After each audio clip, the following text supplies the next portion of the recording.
Hello there and welcome once more to the Open Door Show from a Property CEO. My name is Richie Clapson and it's great to have you with us. I'm here with the other half of Property CEO, Mr. Ian Child. Do you want to say hello, Ian? Hello, good to have you with us. Yeah, good to have you with us on this wonderful day or wonderful evening or morning, depends when you're actually watching the show. And of course, you could be listening to it in the car on podcast or whilst out for your morning or evening run, whatever you like to do, it's entirely up to you. Over the next 30 minutes, we're going to be taking a deep dive into the world of small scale property development, aren't we, Mr. Child? Certainly are. As ever, we're going to be talking to some of the movers and shakers out there who can give us a bit of an inside track on what's happening in the world of property. And we'll be shining the spotlight on areas where we think it could be a good opportunity for new developers in particular to take a look at. And absolutely, the most important thing is, above all, have a bit of fun doing it because life is definitely too short not to. Ian, what are we going to do on today's show? What are we going to be discussing? Well, today we're going to be talking about networking. So something that people don't always do spectacularly well. So I thought I'd share a few thoughts on how you might be able to improve your networking skills. Networking. I'll tell you what, if anyone knows about networking, well, it could be Ian, I don't know. We'll see, won't we? We'll be the judge of that, or you will be as an audience at the end of the show in 30 minutes time. Please, of course, for future shows, pop onto a website. You can actually get a list of future guests that are coming up there. And if there's any questions you want to put to those guests, pop them into the team and we will endeavor to put them to future guests on future shows. Okay, networking. Well, I mean, Ian, we've all got to out there go and network. We've got to network out there in the property world, in any business we have, but networking particularly is important for us when we get in the property world. I mean, are we any good at it? Are people any good at it? What do we do wrong? What do we do right? Tell us about networking, Ian. Okay, networking. Well, as you say, hugely important. And it's actually something that I find people generally do pretty badly. So with the bar set so low, it's actually quite easy to get good at it, to excel. I think the thing I'd say about networking is that a lot of people think of it as being kind of an art. They think that some people are just good at it. They're kind of gregarious and outgoing, and therefore they're good at networking, and everybody else is a bit shy and not quite so personable, and so they'll be rubbish at it. The reality is that you can be brilliant at networking, and if you make it a science. So don't worry if you're not naturally good at it. Don't worry if it's something that actually scares you. If you apply some science to it, you can actually get really good at it. And I think the important thing, I mean, you said it there, Rich, that in property and property development specifically, networking is hugely important. I mean, you've done a fair bit of networking over your time, haven't you? Well, I have, but I don't think I've ever applied a science to it. I mean, we're now mixing science. Is this biology? Is it chemistry? We're mixing science with networking. Because I think, yeah, I mean, now, believe it or not, I was quite shy as a young kid, as a young teenager, but I sort of come out my shell and I'm working on it. I suppose I have applied a science, but a lot of stuff I do, I don't always understand the science behind it. But of course, I'm sure you do, and you're going to tell us a bit more about this science mix with networking. Yeah, I think it's really about having a plan, to be honest, and kind of approaching it as a business function rather than just kind of let it kind of wash over you, just kind of rock up and see what happens. So it's kind of about having a plan. In property, you know, people make property, and in the business that we're in, it's all about the people. It's all about those connections that you make. When people do business with your business, it's actually them that they're doing business with. So it's so important to be able to have as many good connections as possible. And it doesn't matter whether you're finding investors, whether you're reaching out to people who might have development projects, your professional team, and so on. All of those connections ultimately are personal ones. So being able to network is pretty much a key skill. And I would say, you tend to see kind of networking events, and I think that the trick is when you see a networking event that you want to go to, don't think of it as like the primary thing is the talk that's happening. And then networking is kind of like the sideshow. It's the other way around. It's an event there. There are going to be people there who you want to talk to, you want to meet, even if you don't know who they are yet. And the fact that you might get educated from somebody who's giving you an interesting talk is, is the bonus. But actually, the purpose is there for you to actually network with people. So I do have a few thoughts, if I may share them, Richie. In terms well, first of all, I think you've completely shattered me in, because I was doing a talk last night at a property meeting, and I thought everyone had come to see me talk and get my content. What you've just told me now is I was just a sideshow, and in fact, they'd actually come there to talk to each other. Yeah, hashtag sideshow Richie actually trending right now. Yeah, it's go on then, tell us a bit more about it whilst I sit here and just sort of drown my sorrows. Your wounds. Okay, so the first thing out of the blocks is to recognize that most people hate networking, and so you're in good company. It's not just you that thinks, oh, I don't want to do this. Actually, everybody has an element of that, and relatively few people relish it. And actually, what tends to happen, if I'm honest, is that the people that relish it are the ones that are going back to the same old networking meeting where they meet all their friends. And that's not really networking. That's called, meeting friends. So don't worry, you're definitely not alone. So, but the key here is to force yourself to do it. I would say that you need to be doing at least a couple of networking events a month. Preferably one a week if you can do it.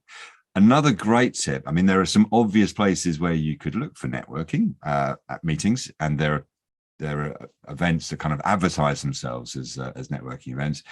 But what you want to try and do is find out where other developers and sort of professionals, commercial agents and the like, where do they meet? Because it might be that they meet in a slightly more informal location. So it might be attached to an association of some kind. It might be Chamber of Commerce related. It might just be a group of people in the industry that meet down the Dog and Fox every other Friday. It could be as informal as that. But what you want to try and do is ask around and see if you can find out where they meet. And the beauty of that is, of course, when people are meeting in that environment, they're kind of they're sort of not in work mode, and you've got a great chance to be able to kind of build rapport with them and establish some good relationships. So there are lots of property networking events out there. They're great. What I would say is that some of those events might be attracting kind of people that are new to the world of property, and maybe focused on development. It might be focused more on kind of different strategies for buy-to-lets and the like.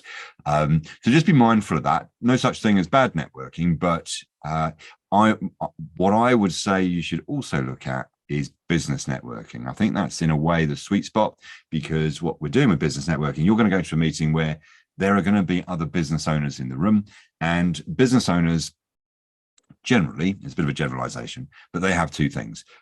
They quite often have money, and money that could be useful to you as a potential private investor. And they also have commercial property, which could be useful to you as a developer. And also they know people with money and property, commercial property. So it's quite a good place to be working the room. And you might find that you're the only developer there because it isn't a kind of a property thing, it's a business thing. So it really can be a great opportunity for you to network. So I would make sure that you've got those on the agenda, as well as perhaps property meetings, the ones that are more property specific, and also maybe take a little look outside your domain. So we tend to, we live in a certain area. We tend to go to the same networking events sort of month after month, but that's great. Maybe take the opportunity to step a little further afield and just extend your network. You'd be amazed, even if you were driving an hour in the car to a different networking meeting, you are going to still find potentially people that are going to be good people to meet. So I would say, first rule is force yourself to network, get yourself out there. Does that sound fair? I think it does. And I think the point in just that, I mean, for a lot of people that getting into property, the events that are out there are the property networking events, often hosted by property training companies. And inevitably, there is an agenda probably a little bit behind that, some more than others, that they want to sell you some training. There's nothing wrong with that. If the training is good and you want to buy it, then go for it.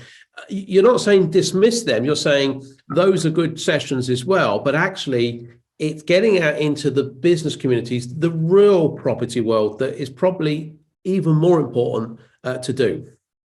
Yeah, I think it's a mixture. Again, there's no such thing as bad networking, because you just never know where the opportunity comes from, particularly with things like development opportunities, so property deals, and also private investment, because no one has the monopoly on that.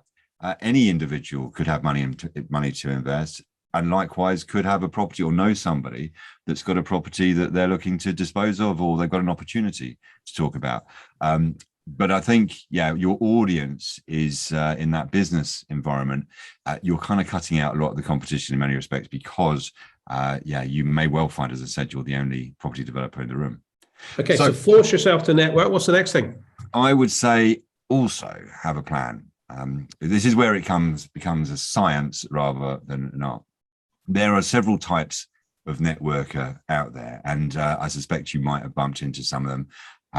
The first one is the wallflower, and maybe this is quite predictable, that actually people that don't like networking, or particularly they don't like networking when they're going to an event maybe for the first time. And so what happens is that there's the organizer, and the organizer is kind of friendly to everybody usually, and then there's the regulars, and they're sort of friendly to each other, and then there's the new people that haven't been there before, and normally it's as if for many of them it's as if somebody has basically smeared them in super glue on one side and then stuck them to the outside of the room, and they're kind of there watching everything happen, normally nursing a cup of coffee or a glass of water, maybe nervously scrolling through on their phone at some imaginary emails, and just kind of almost hoping that the talk will start, so that they don't have to be standing there like Billy No Mates with no one to talk to.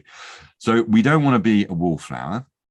The next step on from being a wallflower is the clinger, and the clinger is probably the most common one, which is somebody's gone networking, they realise that the super glue to the wall look isn't a good one, and so they find somebody to talk to, and the two people, they kind of cling to each other.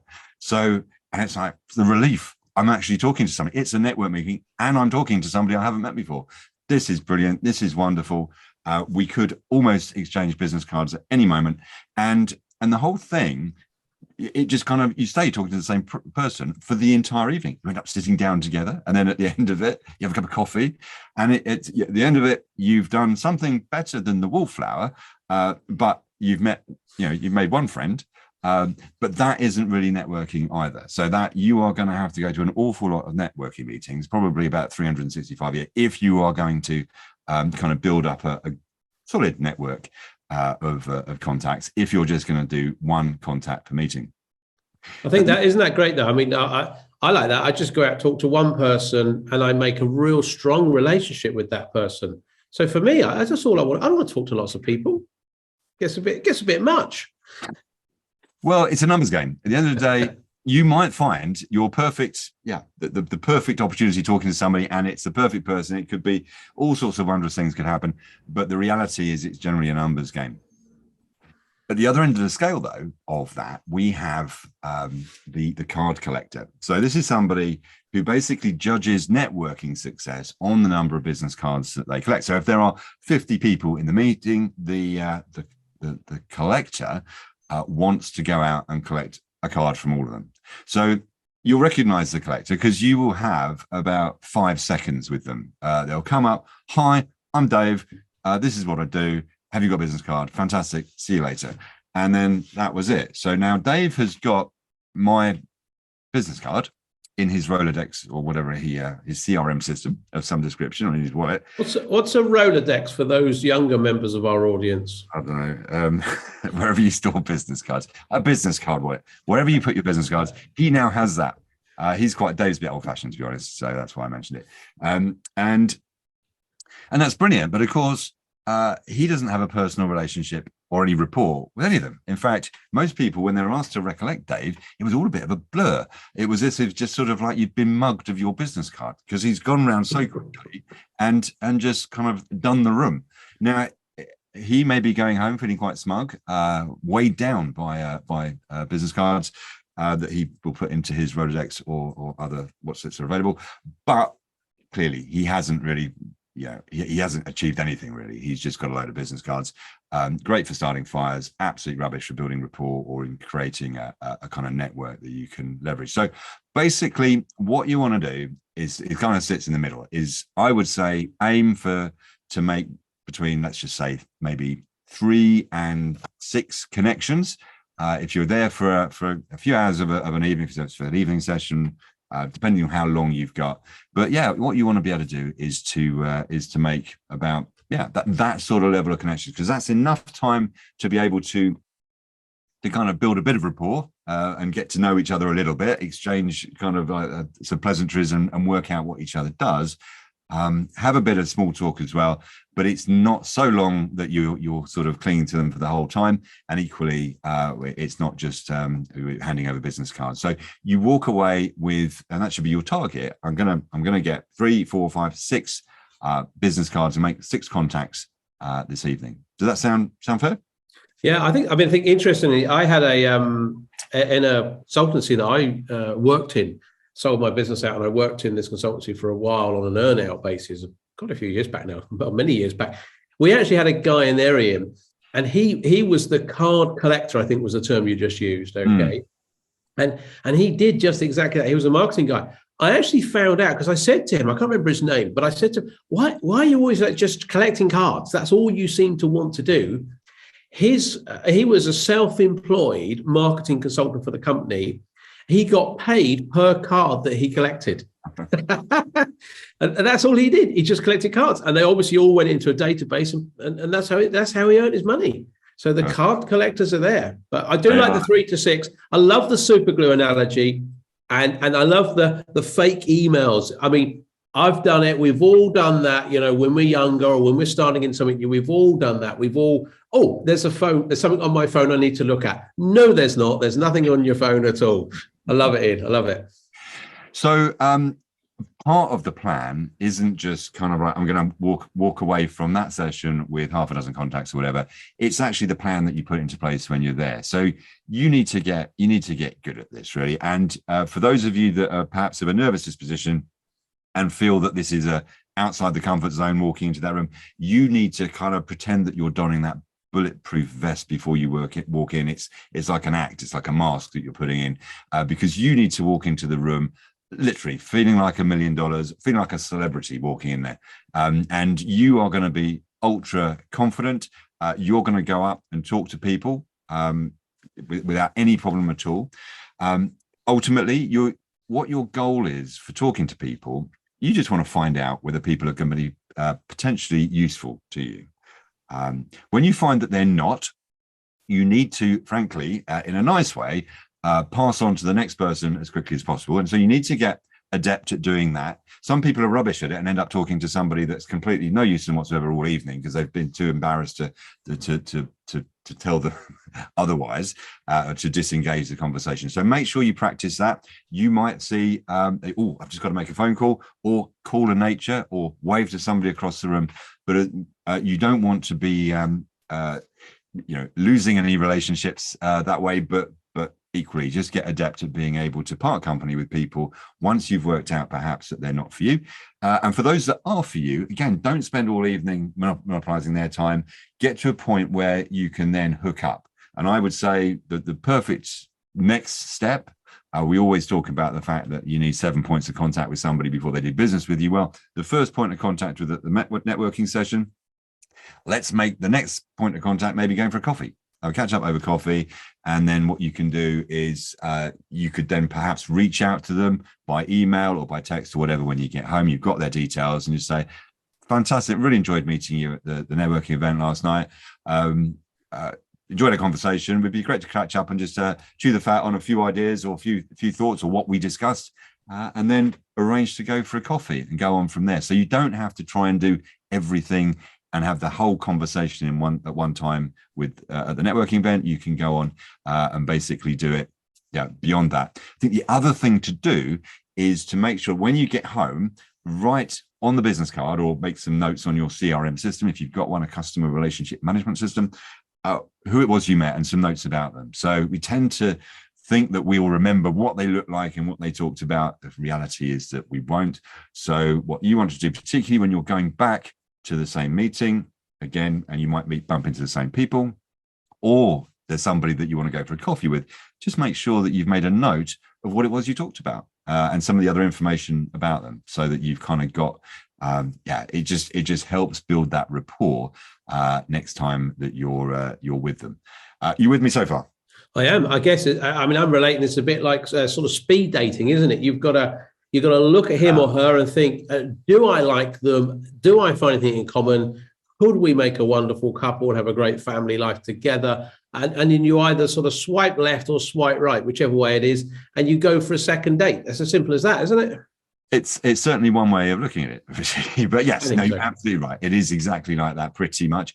And again, going back to that plan, I would say, go early, stay late. Make them the maximum amount of time of value from that networking meeting.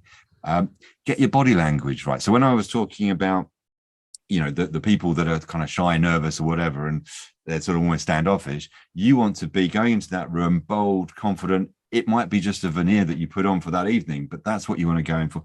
And as soon as you start in that kind of mindset, it will generally become your persona for the evening. Once you start confident, you'll find that you tend to take the lead in conversations. You're the one that's going up to people and starting those conversations. Practice 3 different ways of starting a conversation. So rather than leave it to chance, that what's going to come out of your mouth when you first go up to somebody is going to be relevant and not entirely random or appropriate or inappropriate, just have a few stock openers. It might be related to the event. It could be about what you do or what they do. It could be something that's in the news. But just be prepared and have that kind of as part of your repertoire going in. So again, it's all about the planning in advance. Okay, so we've forced ourselves to network. We've got a plan. What's the next thing we've got to think about for networking?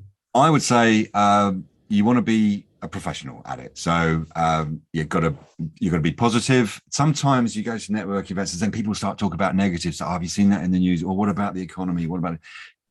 Do not go into that kind of negative territory. Just keep everything positive. It rubs off on people and it reflects on you. If you can, try and remember people's names. I am particularly rubbish at that, but ultimately that really does make a big difference if you can remember people's names. Be engaged. So again, what happens? You see this quite often. People are networking, and somebody more interesting walks behind, and then you're talking to them, and then it's sort of like, and it's like, well, you've lost me now. How rude. But actually it's so easy to do. So you want to make sure that you are 100% focused on the person you're talking to, even if you're thinking, I need to play I need a comfort break card, or I'm just about to get an urgent phone call. You need to be 100% in the moment. Don't interrupt people when they're talking, because that's rude. And also, I think one of the most important thing is the follow up, because at the end of the day, you can meet lots of people networking, but ultimately, as I said, you need to have these touch points to do business. So do make sure that when you get back home, you work out who it is you need to contact, make some notes on them, and then reach out to them. How few people actually do that? Do you meet and then you get a text or an email the next day to say, it was great meeting you last night. Really appreciate it. Yeah. Would you fancy catching up for a coffee and chewing the fat? Yeah, interesting. I think that point about talking to someone and seeing something, someone going past that you want to chat to, again, it goes back to that sort of speed dating, isn't it? Imagine if you're speed dating someone you just met, for us, maybe a lovely young lady, and then another nicer young lady goes past, and you've completely blown it, haven't you? If you get caught looking. So, it's just, I don't see it any different. Love this professional approach. Let's carry on. Yeah, clearly quite close to home, that one then, Rashid. So next one, I suppose, would be the tools that you have. So first one, business cards. Make sure that you've always got business cards. Make sure you're asking people for theirs. You might have business cards that have got your business on. You might have cards that are for networking. Either are fine. To be honest, as long as obviously it's got your contact details on. And some people prefer that. Some people like to have both sets of cards. I think you'd always have one for your business, but certainly if you're in a networking environment, maybe that's all you want to give out. So you've got your contact information, it's like a personal card, but it's just about you as an individual rather than your business, but entirely up to you. Definitely make sure that you've got your elevator pitch nailed on. That's something that we kind of do a lot of training on with students, is making sure that you come across well and you're able to talk about you and your business, whether it's for 20 seconds or just literally a moment, or whether you've got to do it as part of a much longer conversation or even give a presentation. All of those things are important. And then when you're quite often in some of these meetings, there's an opportunity to give a 20-second pitch or something to the room. And how often do we see in that environment, you see lots of people looking at the floor and sort of trying to avoid the eye. And then when the microphone comes around, they quickly pass it on to the next person. Well, don't be that person. It's a great opportunity just to say who you are and what you do, and maybe make light of it. Say it's my first time, don't know anybody here, so if you'd like to, it's your first time too, come and speak to me. And then people will smile, people will laugh, people will remember you, and you'll be memorable. And ultimately, you'll be surprised at what putting yourself out there the benefits you get from that. Again, it goes back to being almost putting a mask on when you do it. If that's not your natural persona, you just have to put a mask on and try and be memorable in that situation, so that you stand out. And that will be, people will then come to talk to you. I love that. I think 20-second thing. I was presenting just last night at the time of recording this to a group of about 50 at a networking evening, and they did that 20-second pitch thing that you could go around and do. And I reckon in the room, 10 stood up. One guy, though, actually, Ian, was exactly as you said, was new, okay, but stood up and literally said what you said. He said, I'm completely new. I don't know anyone here. I don't know anything about property, but I'd love to come and connect with me. And what he did, some of the others who spoke didn't even stand up. He stood up and he was sort of in the middle of the audience, but he turned round left and right and behind him and smiled and faced people. I was a speaker. I was waiting to go on and speak. I was at the back of the room. And he just turned around and smiled. And I thought that he engaged with people. And I didn't look afterwards, but I'm certain people went up and chatted to him and welcomed him in. Yes, good advice. Fantastic. Thank you. Well, for you, which is unusual, that's great advice, Ian. I mean, I am surprised at this. This is good. It's a first. And then I suppose probably the final point, which really takes you outside your comfort zone, but it is the best way of networking, is to present, to be a speaker at a networking event. Now, a lot of people, when they hear this, they sort of run for the hills. And I absolutely understand why public speaking is like the number one fear. People hate it. And also people tend to think, well, what have I got to talk about? If I'm a property developer, or I want to be a property developer, then going to a meeting, I'm not going to talk about property development because I haven't done it yet. I'm going to wait till I've built a few housing estates in a small town before I've got the confidence to go up on stage and actually show what I've done. But the reality is that you definitely do not need to do that. So a few things to throw into the mix. First of all, people in that environment generally are quite happy to hear from people that haven't been there, done it, and got the t-shirt. They're very happy to talk to people that are on the journey because it's more relevant. I mean, I've been to loads of networking events over the years and often hear from people that have made their millions out of doing whatever it is they've been doing, and they're sharing a few tips and tricks. And that sounds great, doesn't it? And you could borrow some of those tips and tricks and all the rest of it. But actually what's more interesting is speaking to people who are maybe just 1, 2, or 3 steps up, rungs up the ladder from where you are. And then they can reflect on their journey, and that somehow is more relevant. I think other things you can talk about don't necessarily need to relate to property development. It could be your other life skills. So it could be some business skills. It could be your story. It could be, how did you get into property development? What was the journey that took you there, and where are you hoping for it to go? There's all of these subjects that you could potentially talk about. What I would say is that if you do this, you will instantly and simultaneously be networking with the entire room. So you have got instant credibility because nobody gets up and talks for 20 minutes or whatever it is in front of an audience if they don't know what they're talking about.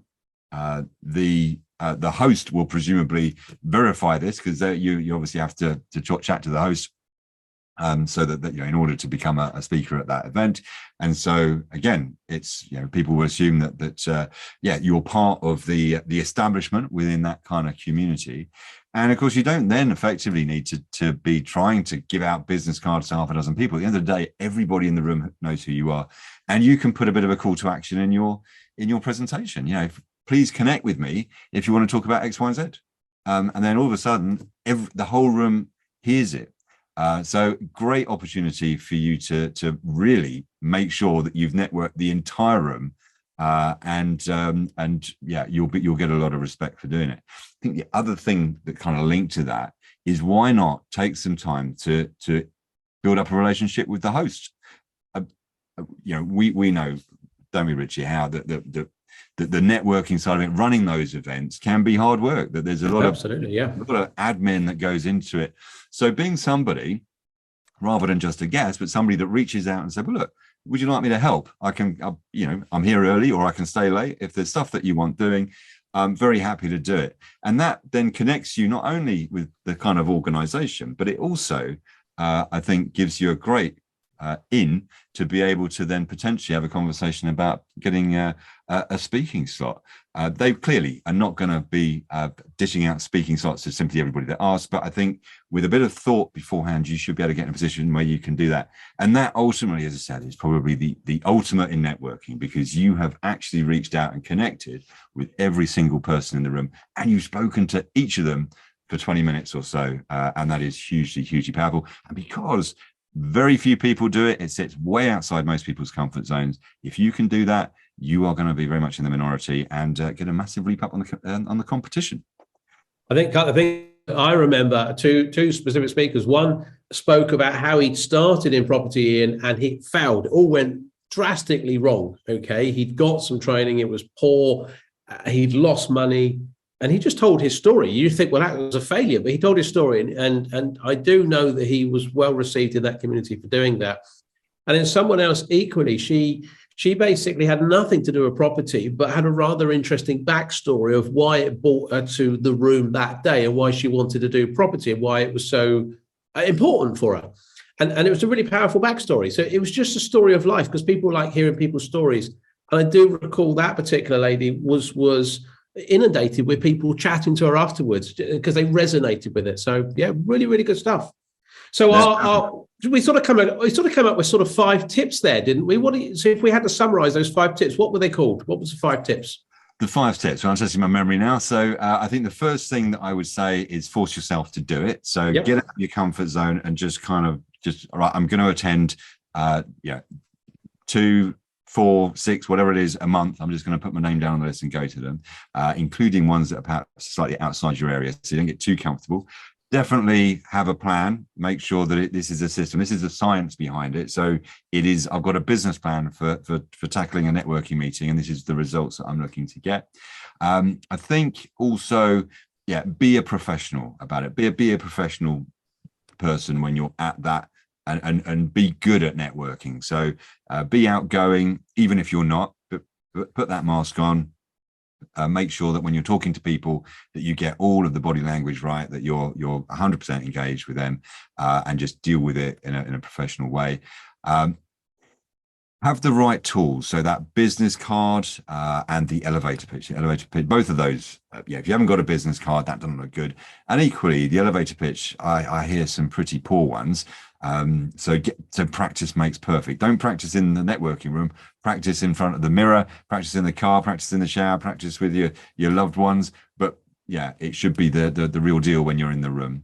And then finally, for those that are really up for it, then making a massive difference in networking, offer to present. Go out and see if you can be the perhaps the warm-up slot at a networking event. And you will be amazed at how that transforms not only what people think about you, but it will transform you. It really is that powerful. Wow, as Ian said there, take his words literally. He said, practice your elevator pitch in the shower with your loved ones. I think that's a fantastic bit of advice. Anyway, as always, our open door shows are released every Thursday at 7:00. So please look out for those on YouTube, and they will be eventually coming on Spotify. You can get them as a podcast.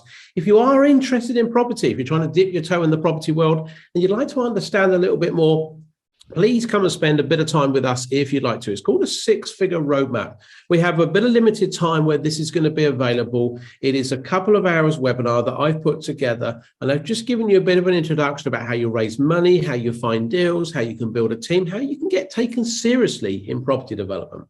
Grab a pen and paper and write this down. Okay, here's a link, propertyceo.co.uk/SFR. propertyceo.co.uk/SFR, and you can come and listen to me for a couple of hours talking all about property development. Well, I've enjoyed that show, Ian. I think I've learned a lot. Super glue, your elevator pitch in the shower. I mean, what's not to like? You enjoyed it? I've loved it. Thank you very much. Yeah. Really Can you remember my name? Absolutely, Sandra, every time. Thank you very much. Well, look, as always, we've enjoyed the show. Thank you very much. And we look forward to seeing you on the next Open Door Show. Have a great week. Cheers now. Bye-bye. Bye.